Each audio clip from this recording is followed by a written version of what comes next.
তো ঘুরতে যাওয়ার ভিডিওর নেক্সট পার্ট নিয়ে কিন্তু আমি আবারও হাজির হয়ে গেছি। তো এখানে চারিদিকে সুন্দর দৃশ্য দেখতে দেখতে আমরা ফাইনালি হোটেলের কাছাকাছি পৌঁছে গেছি।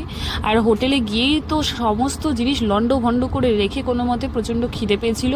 আর কাকিমা তো নিয়ে গেছিলো কফি, তো কাকিমা ওখানে কফি বানিয়েছিল, তো কফিটাই খেয়ে নিচ্ছিলাম। আর তারপরে হোটেলে যেতে যেহেতু একটু লেটই হয়ে গেছিলো, তাই জন্য একেবারে ওরা সন্ধ্যে স্ন্যাক্সটা দিয়ে দিয়েছিলো। স্ন্যাক্সে ছিল র চা, আর চাটা তো ভীষণ ভালো হয়েছিল, আর ম্যাগিটাও ভালো হয়েছিল।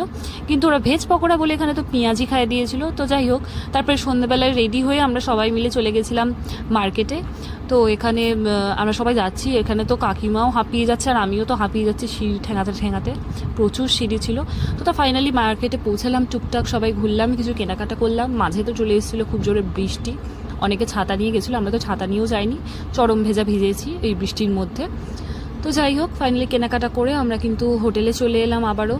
আর তারপরে হোটেলে এসে রাতে ডিনার করে নিলাম। আর আজকে রাত্রেবেলার ডিনারে ছিল কিন্তু ফ্রাইড রাইস আর চিলি চিকেন, তো সেটাও খেতে ভীষণ টেস্টি ছিল। তো সেটা খেয়ে ডিনারটা কমপ্লিট করলাম। So that's it for today, দেখা হচ্ছে নেক্সট ভিডিওতে, টাটা।